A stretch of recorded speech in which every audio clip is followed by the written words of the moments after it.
In 1992, a newborn was found abandoned on a doorstep, but 25 years later DNA revealed he had been stolen from his mother, Elena, by her own father, Javier Ramirez, who conspired with a nurse to protect the family's reputation.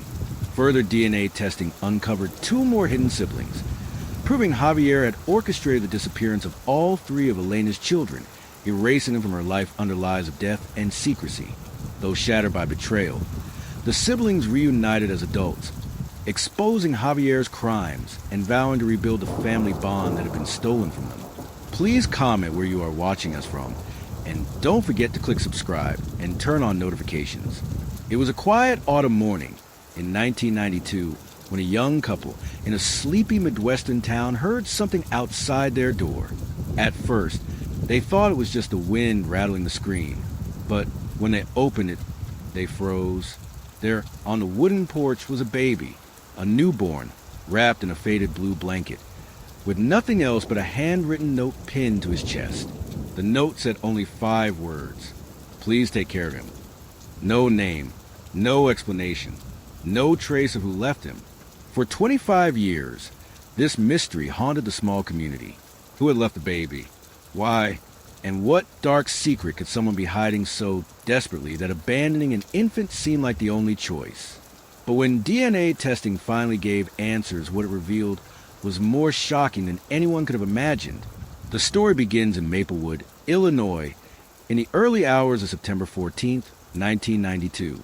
It was just after dawn when David and Susan Miller, a young couple in their late 20s, heard what sounded like crying outside their front door. David opened the door and nearly dropped to his knees. On the welcome mat was a wicker basket. Inside, swaddled in a blanket that smelled faintly of cigarette smoke, was a baby boy barely a few days old. Susan remembers trembling as she lifted the baby.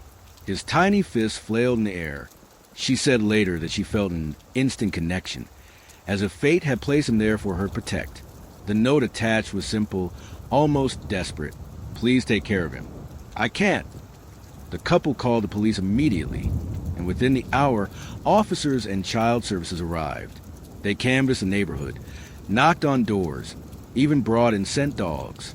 But the trail was cold before it even began. Whoever had left that child knew exactly what they were doing. And just like that, the boy, known only as Baby Doe in court filings, entered the foster system. The baby was placed into temporary foster care, but within a year, he was adopted by a local family, the Andersons, who named him Michael. To everyone who met him, Michael was bright, curious, and full of life. He grew up asking the same questions many adopted children do. Who are my real parents? Why didn't they keep me? The Andersons always gave him the same answer. We don't know, but what matters is that you were loved. But Michael couldn't stop wondering. The note, just 5 words long, burned in his imagination. What had his birth mother meant when she wrote, I can't? Couldn't what? Couldn't raise him? Couldn't let anyone know he existed? Or couldn't keep a dangerous secret? By the time Michael turned 18, DNA testing kits were starting to become available to the public. But in 2010, when he was in his early 20s, he decided to try something more serious. He submitted his DNA to a genealogy database, hoping for even the smallest match.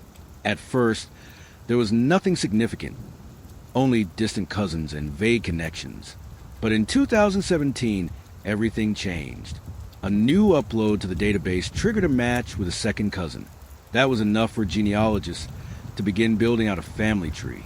Piece by piece, the network of relatives narrowed until one name appeared. A woman who, in 1992, would have been just 17 years old. Her name was Elena Ramirez. Elena had grown up in Maplewood in the early 90s. By all accounts, she was a quiet teenager, the daughter of strict Catholic parents. At 17, she was seen less and less around school. Some classmates whispered that she had been sent to live with an aunt for a while. No one knew why. But when genealogists reached out to Elena, her response was startling. She admitted that yes, she had been pregnant in 1992, but what she revealed next shocked everyone. She claimed she had never abandoned her child on a doorstep. She said she was told that her baby had died shortly after birth. So then, whose handwriting was on the note, and who had left Michael outside the Miller's home. The police reopened the case. Detectives pulled old files from storage dusty manila folders from 1992 that no one had touched in decades. In one report, an officer noted something curious. On the same night the baby was discovered, a local nurse at St. Mary's Hospital had clocked out early. Her name was Margaret Lane. Margaret was in her 40s then. She had worked in the maternity ward for over a decade. But co-workers remembered something unusual. She was always overly invested in newborn cases. Some even recalled her talking about how unfit mothers didn't deserve children. The more investigators dug, the stranger it became.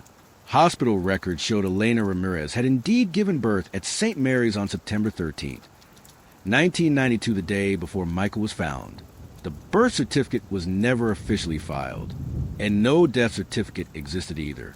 It was as if the baby had simply vanished. Detectives interviewed Margaret Lane, now retired and living 2 towns over. When asked about Elena, her answers were vague. She denied any involvement, but her hands trembled as she spoke. Investigators later tested handwriting samples from Margaret against the note left with the baby. The results weren't definitive, but they were close enough to raise suspicion. Then came the twist. A DNA test revealed that Margaret Lane wasn't just a nurse at the hospital. She was distantly related to Elena Ramirez. She had known the family for years. And suddenly, a new theory emerged, one darker than anyone expected. Had Margaret taken Elena's baby to punish her? To teach her a lesson? Or was there something more personal? In late 2017, Michael finally sat across from Elena Ramirez. For the first time, he looked into the eyes of the woman who had given him life. Elena broke down in tears. She told him she had always believed her son was gone. That night in 1992, exhausted and terrified, she remembered her baby being taken from her arms. A nurse told her he hadn't made it, and she was too young, too scared to question it. For 25 years, she mourned a child she thought she had lost forever. But sitting across from her now was proof that someone had lied. Someone had stolen her child and staged the abandonment as if she herself had discarded him. The implications were staggering. Who had orchestrated this deception? Was Margaret Lane acting alone, or was someone else involved in Elena's own family, trying to preserve their reputation in a conservative town? And most importantly, what motive could drive a person to separate a mother from her newborn child, then leave him anonymously on a stranger's doorstep? Detectives revisited St. Mary's Hospital records from September 1992. They noticed something strange. An unsigned entry in the maternity log. It recorded Elena's baby being removed from the room for observation. But the line ended there. No initials, no return time. Just an empty gap, like someone had wanted it that way. When investigators pressed Margaret again, she denied everything. She claimed she had no memory of Elena, no involvement with the baby, and no idea why her handwriting looked eerily similar to the note. But then came a breakthrough. A retired orderly named Tom Caldwell came forward. He said he remembered that night vividly because Margaret had pulled him aside. According to Tom, Margaret was holding a baby swaddled in a blue blanket. She told him she was taking care of things and ordered him to stay quiet. He said he thought it was odd, but Margaret was a senior nurse. He didn't question it. Now, 25 years later, Tom regretted that silence. But why would Margaret do this? That's when the Ramirez family history resurfaced. In the early 1990s, Elena's parents were pillars of their Catholic church. Her father, Javier Ramirez, was known for his strict beliefs and his reputation in the community. To him, an unmarried teenage daughter with a baby was unthinkable. The shame could destroy everything. Their family name, their standing in the church, even Javier's business. Investigators began to wonder. Did Javier ask Margaret for help? The Ramirez and Lane families had known each other for years. They attended the same parish. Margaret wasn't just a nurse. She was also a fixer, someone who quietly handled problems for families too embarrassed to face them publicly. And so, the theory crystallized. Margaret hadn't acted alone. She had taken Elena's baby at the request of the family. She staged the death, then abandoned the infant far from the hospital. But why not place him with adoption services officially? Why risk discovery with a doorstep drop? Unless someone didn't want records. Someone wanted this child erased. Michael, now in his 20s, continued his DNA journey. As more relatives appeared in the database, one truth became undeniable. His biological father wasn't who Elena thought. The results pointed not to a teenage boyfriend or classmate, but to someone much older, someone married, someone connected directly to the Ramirez family circle. Michael's father was a close friend of Javier Ramirez. This revelation reframed everything. Suddenly, the secrecy, the lies, the staged abandonment, they all made sense. Elena's pregnancy had threatened to expose a scandal that could destroy reputations. Her baby wasn't just inconvenient. He was living proof of betrayal. And so, in one night, that problem was made to disappear.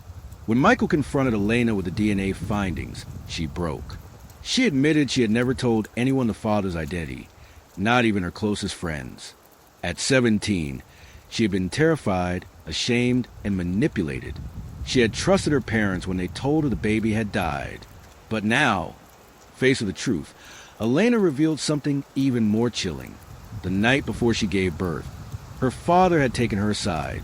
He told her, "What happens here will never leave this house." She thought he meant her pregnancy. But looking back, she realized he had meant the baby himself. Detectives pressed Margaret one last time. When confronted with the DNA evidence, she finally cracked. Yes, she admitted she had taken Elena's baby. Yes, she had written the note, but she insisted she hadn't acted out of malice. She claimed she was protecting Elena from ruin, but her version didn't hold, because evidence suggested Margaret had been paid a discreet sum, withdrawn from Javier Ramirez's business account, the same week Michael was born. In the end, the truth was undeniable. Elena's baby had been stolen by her own family's arrangement. Margaret Lane was the instrument, but the mastermind was Elena's father. When Michael learned this, his world cracked. For years, he had imagined his birth parents as tragic figures forced by circumstance to give him up. Now, he saw something far darker. His own grandfather had orchestrated his disappearance, and his mother, though innocent, had lived 25 years believing a lie, stripped of the chance to raise her son. Michael later said, "It felt like my entire identity was built on someone else's cover-up." But here's where the story takes one final, chilling turn. Just as Michael and Elena were beginning to rebuild their bond, new DNA evidence surfaced. A half-sibling match appeared in the system. Another child, born in 1994. This one also connected to Elena's father's circle, which meant Michael wasn't the only secret. The web of lies stretched further than anyone had imagined, and unraveling would expose even more buried truths. Because if one baby could be stolen in silence, how many others have been hidden in the shadows? To be continued in part 2, please click subscribe and turn on notification. Thanks for watching.